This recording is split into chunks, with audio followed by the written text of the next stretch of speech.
तो ये छात्र छात्राओं, आप सभी को रामनवमी एवं दशहरे की हार्दिक शुभकामनाएं। राजनीति शास्त्र के प्रथम प्रश्न पत्र में एक दिन की क्लास में मैंने स्वतंत्रता के बारे में आप लोगों से चर्चा की थी।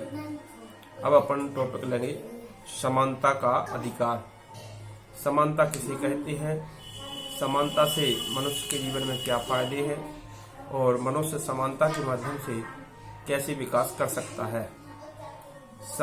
जहां असमानता का अंत हो जाए उसका नाम समानता है। असमानता से तात्पर्य भिन्नता, भेदभाव। सामाजिक, आर्थिक, राजनीतिक सभी क्षेत्रों में व्यक्ति के साथ जो भेदभाव होता है वो असमानता को जन्म देता है। और यदि सभी व्यक्तियों को एक समान व्यवहार मिले, एक समान स्वतंत्रता मिले, एक समान आजादी मिले तो उसका नाम है समानता या समता का अधिकार। भारत के संविधान के द्वारा सभी नागरिकों के लिए समता या समानता का अधिकार प्रदान किया गया है। सभी व्यक्ति एक समान हैं, उनमें किसी प्रकार की भिन्नता नहीं है। ना ही कानूनी दृष्टि से उनमें भिन्नता होना चाहिए, न राजनीतिक दृष्टि से भिन्नता होना चाहिए। कानून भी सभी व्यक्तियों के लिए एक समान बर्ताव करे। उसमें ऐसा नहीं कि एक सामान्य नागरिक के लिए अलग कानून हो और बड़े नेता या प्रधानमंत्री अथवा राष्ट्रपति के लिए अलग से कानून की व्यवस्था हो। कानून के दायरे में, कानून की दृष्टि में सभी व्यक्ति एक समान होना, इसका नाम है समानता। तो इसके संबंध में अपन विस्तार से चर्चा करेंगे। समानता कैसे प्राप्त हो सकती है और समानता का मनुष्य के जीवन में क्या महत्व है। सबसे पहला तो है अपना प्राकृतिक असमानता। पहला पॉइंट है प्राकृतिक असमानता। प्रकृति के द्वारा व्यक्तियों के साथ भिन्नता की जाती है, भेदभाव किया जाता है। किसी क्षेत्र में बहुत अधिक बारिश हो जाती है, किसी क्षेत्र में अल्प वर्षा के कारण सूखा पड़ जाता है, पानी की कमी हो जाती है, तो वहां की फसलें चौपट हो जाती है। और जहां पर अतिवृष्टि हो जाती है वहां की भी फसल खराब हो जाती है। ये प्राकृतिक असमानता है। इसके अलावा कहीं पर बहुत अधिक गर्मी पड़ती है, कहीं पर बहुत अधिक सर्दी पड़ती है, तो ये भी प्रकृतिजन्य असमानता है। वैसे ये होता है, प्रकृति सभी व्यक्तियों के साथ एक समान व्यवहार करती है। सर्दी के मौसम में सबके लिए एक समान धूप प्राप्त होती है, एक समान उष्णता प्राप्त होती है। ये प्राकृतिक समानता है। हम कमरे से बाहर जाते हैं, धूप में खड़े होते हैं तो उसमें भेदभाव नहीं होता है कि ये गरीब व्यक्ति है, ये अमीर व्यक्ति। सबके लिए एक सा बर्ताव होगा, सबके लिए एक समान उष्णता प्राप्त होगी, गर्मी प्राप्त होगी। तो प्रकृति सभी व्यक्तियों के साथ वैसे एक सा बर्ताव करती है। सभी व्यक्ति एक समान रहें, उन्हें समानता का अधिकार प्राप्त हो सके, ये प्राकृतिक समानता होती है। और अकाल और दुर्भिक्ष होते हैं, अति वर्षा की स्थितियां होती हैं, फसल चौपट हो जाती है। ये प्रकृतिजन्य भिन्नता है, प्रकृतिजन्य असमानता है और उसके कारण हमें परेशानियों का सामना करना पड़ता है। तो प्राकृतिक दृष्टि से देखा जाए तो सभी व्यक्ति एक समान हैं, सभी के लिए एक समान मन, एक समान बुद्धि प्रदान की गई है। फिर भी अपन देखते हैं दुनिया में दो प्रकार के लोग होते हैं। एक मंद बुद्धि वाले जीव होते हैं और एक तीव्र बुद्धि वाले होते हैं। कुछ व्यक्ति ऐसे होते हैं, कुछ विद्यार्थी ऐसे होते हैं जो थोड़ा सा पढ़ते हैं, एक दो बार पेज पलटते हैं, कॉपी पलटते हैं और उनको बहुत जल्दी क्वेश्चन तैयार हो जाता है। और कुछ व्यक्ति ऐसे होते हैं जिनको घंटों समय लग जाता है लेकिन क्वेश्चन तैयार नहीं हो पाता। तो क्या है, उनकी मंद बुद्धि है। और जो जल्दी क्वेश्चन याद कर लेते हैं, जो जल्दी बात पकड़ लेते हैं, जिनको जल्दी क्वेश्चन याद हो जाता है, जिनको जल्दी टॉपिक याद हो जाता है, वो तीव्र बुद्धि वाले हैं। तो ये बुद्धि भी दो प्रकार की होती है, एक तीव्र बुद्धि वाले और एक मंद बुद्धि वाले। इसके अलावा और भी भिन्नताएं अपन देख सकते हैं दुनिया में। एक भिन्नता होती है, कुछ लोग बहुत लंबे होते हैं तो कहीं कुछ व्यक्ति बहुत नाटे होते हैं, बहुत छोटे कद के होते हैं। तो ये क्या है, प्राकृतिक भिन्नता है। कुछ व्यक्ति बहुत गोरे होते हैं और कुछ व्यक्ति बहुत काले होते हैं, ये भी असमानता है। तो इस तरह से प्रकृतिजन्य कुछ असमानताएं होती हैं। उस असमानताओं में भी हम सामंजस्य बिठाल के समानता के अधिकार को स्थापित कर सकते हैं। सभी व्यक्ति एक समान हैं, सभी व्यक्ति एक ही ईश्वर की संतान हैं और सबके लिए जीने का अधिकार है। ऐसा नहीं कि हम गरीब व्यक्ति को दबाएंगे, उनका शोषण करेंगे, उनको परेशान करेंगे, उन पर अत्याचार करेंगे। लोकतंत्रीय शासन के अंतर्गत ये व्यवस्था है, सभी व्यक्ति एक समान है। ना तो किसी व्यक्ति से बेगार ली जा सकती है, बेगार जानते होंगे, बिना पारिश्रमिक दिए काम लेना बेगार कहलाता है। तो ना तो किसी व्यक्ति से बेगार ली जा सकती है और ना ही जबरदस्ती किसी से श्रम कराया जा सकता है। ये अपना समानता का अधिकार बताता है। तो प्रकृति के माध्यम से जो भिन्नताएं हैं उसको भी हमने आपके सामने प्रस्तुत किया, और प्रकृति की दृष्टि से सभी व्यक्ति एक समान है, इसको भी अपन देख सकते हैं। वर्षा होती है तो एक क्षेत्र विशेष में एक समान वर्षा होती है, ऐसा नहीं कि किसी के खेत में ज्यादा वर्षा हो जाती है, किसी के में बिल्कुल अल्प होती है। प्रकृति भिन्नता ज्यादा नहीं करती है, प्रकृति सबके साथ एक समान व्यवहार करती है। हम और आप जो मनुष्य हैं वो भेदभाव जरूर करते हैं। पारिवारिक स्थितियों में देखें तो माता पिता भी बच्चों के साथ अलग अलग व्यवहार करते हैं। जो तीव्र बुद्धि का होगा उसके लिए और सुविधाएं प्रदान की जाएंगी, जो मंद बुद्धि का होगा उसकी तो पढ़ाई ही बंद कर दे। तो ये क्या है? पारिवारिक भिन्नता है। लड़के लड़कियों में अंतर किया जाता है। लड़कियों को सामान्य शिक्षा भी दिलवा देंगे, गवर्नमेंट स्कूल में कर देंगे, साधारण स्कूल में कर देंगे और उसकी शिक्षा व्यवस्था हो जाएगी। लेकिन जो लड़का होगा उसके लिए बाहर कोचिंग के हिसाब से भेजा जाएगा। तो ये क्या है? माता पिता के द्वारा की गई असमानता है। यदि लड़के के साथ कुछ व्यवहार हो रहा है और लड़कियों के साथ कुछ व्यवहार हो रहा है तो ये माता पिता के द्वारा की गई भिन्नता है। उनको अच्छी कोचिंग दिलवा देंगे, बच्चियों के लिए अच्छी कोचिंग नहीं दिलवाएंगे। तो ये क्या है? प्राकृतिक नहीं, पारिवारिक असमानता है, परिवार के द्वारा की गई असमानता है। और ऐसा नहीं कि केवल पिताजी भेदभाव करते हैं, उनकी जो माताएं होती हैं बच्चों की, उनके वे लोग भी भेदभाव करते हैं। लड़कियों से कुछ व्यवहार किया जाता है और लड़कों से कुछ व्यवहार किया जाता है। कई बार तो क्या है, जब जो आप लोग ये देखते हैं ना सामान्य जीवन में, सास और बहू की लड़ाई होती है। किससे होती है? महिला महिला पर अत्याचार करती है, इसमें पुरुष वर्ग का कोई हाथ नहीं है। यदि वो लड़ते हैं, देवरानी जेठानी लड़ती हैं, सास बहू लड़ती हैं, तो ये महिला वर्ग के द्वारा महिला पर असमानता है, अत्याचार है। पुरुष वर्ग उतना अधिक अत्याचार नहीं कर रहा है, वो महिलाएं ही महिला वर्ग के लिए अत्याचार उत्पन्न कर रही हैं। और इस तरह से क्या होता है? असमानता की स्थिति उत्पन्न होती है। जहां समानता की स्थिति हो जाती है, समाज में समता का अधिकार प्राप्त हो जाता है, सभी व्यक्ति समझदार होंगे, सभी व्यक्ति शिक्षित होंगे, तो उसके माध्यम से अपना समानता का अधिकार चल सकता है, लागू रह सकता है। तो इसमें अपन को सबसे पहला मैंने टॉपिक लिया प्राकृतिक समानता और दूसरा पॉइंट है पारिवारिक समानता। लड़के लड़कियों की शिक्षा में भेदभाव नहीं होना चाहिए।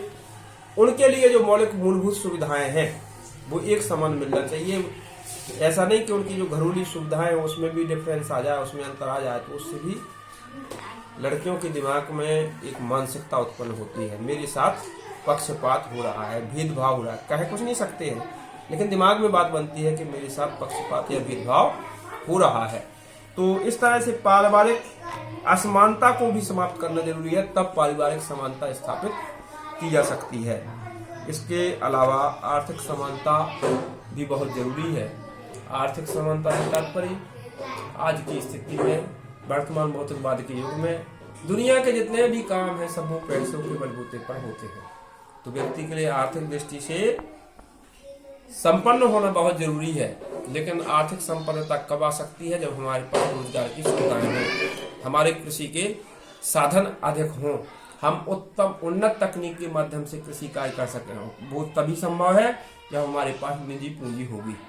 यदि हम कर्ज लेकर किसानी करते होंगे तो कभी भी सफल नहीं हो सकते हैं। तो इसके लिए जरूरी है आर्थिक रूप से हम में सुधार आना, आर्थिक स्थितियां हमारी संपन्न होंगी, किसानी के अलावा हमारे पास और अन्य रोजगार के अवसर होंगे। इस शासन का दायित्व है कि व्यक्ति के लिए रोजगार उत्पन्न करे। ऐसा नहीं कि उसके गुणगान गाने लगे, लोकतंत्र में हो रहा है, लोकतंत्रीय शासन ने किया है। अलग अलग राजनीतिक दल भी सुनाते हैं हमारे दल ने इतना कार्य किया, इतना विकास किया। विकास तब है जब व्यक्ति आत्मनिर्भर होगा, व्यक्ति के पास रोजगार की गारंटी होगी, व्यक्ति के पास रोजगार की सुविधाएं होंगी, वह राजनीतिक दल उत्तम हो सकता है और उसके माध्यम से उत्तम शासन की स्थापना की जा सकती है। तो आर्थिक दृष्टि से भी व्यक्ति को परिपक्व होना बहुत जरूरी है। यदि व्यक्ति आर्थिक दृष्टि से परिपक्व नहीं हुआ, उसका आर्थिक विकास नहीं हुआ, तो उसके लिए ना स्वतंत्रता का कोई महत्व है और ना ही समानता के अधिकार का कोई महत्व है। तो आर्थिक समानता भी होना चाहिए, इसमें पक्षपात नहीं होना चाहिए। सामाजिक आधार पर, धार्मिक आधार पर अमुक व्यक्ति बहुत बड़ा है तो उसको बहुत सम्मान देने लगते हैं, कोई गरीब व्यक्ति है तो उसको उच्च स्थान पर नहीं बिठाते हैं। तो ये क्या है? असमानता है, भिन्नता है। हमारे दिमाग में जो एक बनी हुई बात है, कसौटी है, उसको अपन तोड़ लेते हैं कि अमुक व्यक्ति गरीब है, उससे क्या लेना देना, उसको क्या नमस्कार करना, और अमुक व्यक्ति बहुत बड़ा है तो उसके लिए सम्मान देना। रिस्पेक्ट सभी व्यक्तियों को देना चाहिए, क्योंकि सभी व्यक्ति एक ही ईश्वर के संतान हैं। तो आर्थिक दृष्टि से व्यक्ति में यदि समानता की स्थापना हो गई, ऊंच नीच का अंत हो गया, गरीबी अमीरी का समाधान हो गया, तो निश्चित तौर से हम समता के अधिकार को प्राप्त कर सकते हैं। 3 पॉइंट हो गए। पहला था प्राकृतिक समानता, दूसरा पारिवारिक समानता, और तीसरा है आर्थिक समानता। अगला है धार्मिक समानता। धार्मिक समानता से तात्पर्य है सभी धर्म एक समान है। संविधान में एक पंक्ति लिखी हुई है, भारत में लोकतंत्रीय गणराज्य की स्थापना की गई है और इसके अलावा पंथ निरपेक्ष राज्य की स्थापना की गई है। राज्य का कोई धर्म नहीं हुआ। राज्य सभी धर्मों के पल्लवित और विकास करने के लिए सुविधाएं प्रदान करेगा। राज्य कोई व्यक्ति पर दबाव भी नहीं डालेगा और ना ही किसी व्यक्ति को अमुक धर्म ग्रहण करे इसके लिए प्रेरित करेगा। व्यक्ति का स्वतंत्र धर्म होगा। ये हमारी धार्मिक समानता है। हम धार्मिक समरसता के साथ काम कर सकते हैं।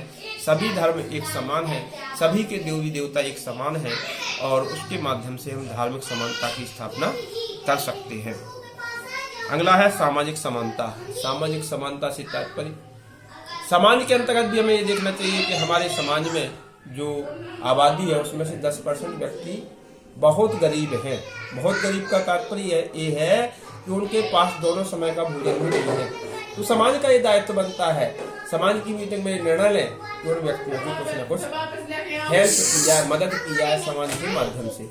और यदि इस तरह की चेतना जागृत होती है तो हम सामाजिक समानता की स्थापना कर सकते हैं। लेकिन समाज के अंतर्गत यदि कोई गरीब व्यक्ति है, उसके लिए हेल्प नहीं दी जाती है, उसको सहयोग नहीं मिलता है, अपन सोचते हैं वो तो सरकार से लेगा या उसको अमुक व्यक्ति सहयोग देगा, तो उसके माध्यम से वो कार्य संपन्न नहीं हो सकता है। तो सामाजिक समानता, सामाजिक संगठन होना चाहिए, समाज की बैठक होना चाहिए, और समाज में जो निर्धन व्यक्ति है उनको ऊंचे स्तर पर ले जाने के लिए प्रयास करना जरूरी है। और ये सुविधाएं तभी हो सकती है जब समाज के व्यक्ति थोड़ा थोड़ा सा उनका हेल्प करें, सहयोग करें, तो भी सामाजिक समानता की स्थापना हो सकती है।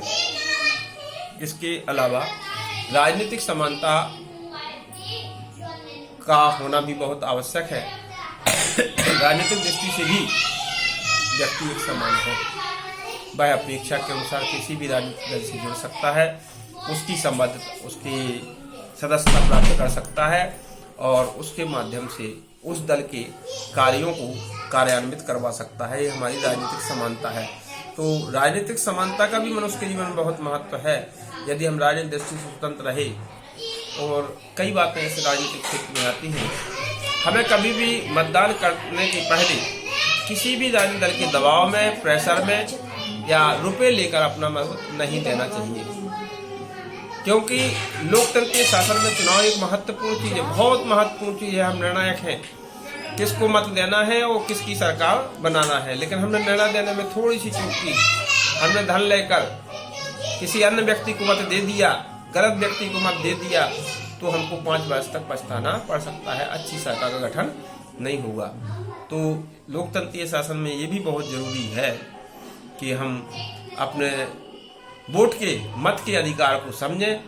नोट लेकर वोट कदापि नहीं देना चाहिए। यदि हमने नोट लेकर वोट दे दिया तो आगे के समय में हमें पछतावा हो सकता है। इसलिए हमें निर्भीक होकर स्वतंत्र रूप से योग्य व्यक्ति को, जो पढ़ा लिखा व्यक्ति है, जिसके माध्यम से हमारे क्षेत्रीय समस्याओं का समाधान हो सकता है, जिसके माध्यम से हमारे क्षेत्र का विकास हो सकता है, उस व्यक्ति के लिए हमें अपना मतदान करना आवश्यक होता है। ध्यान देना चाहिए, उसके आधार पर हमें अपना मत प्रदान करना चाहिए। तो ये भी हमारी राजनीतिक समानता है। सभी व्यक्ति राजनीतिक दृष्टि से एक समान है।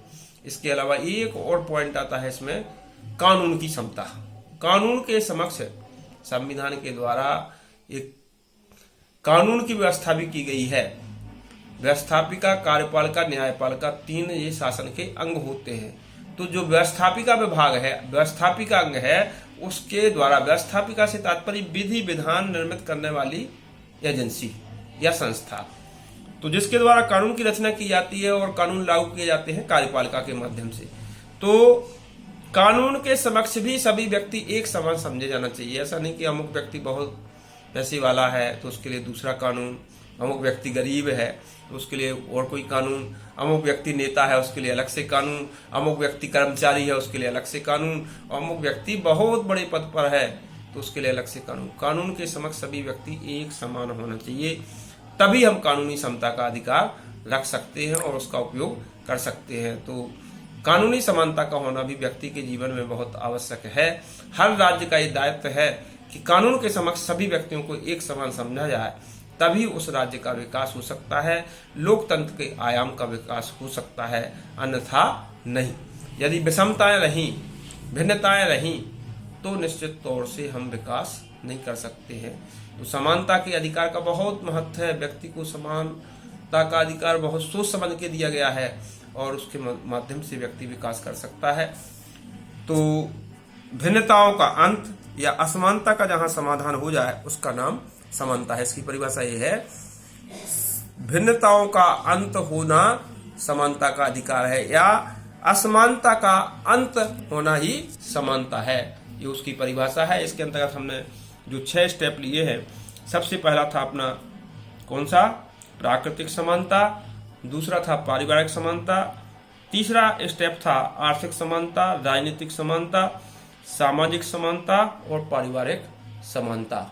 और इसके अलावा एक पॉइंट और लिया था, कानूनी समानता का होना।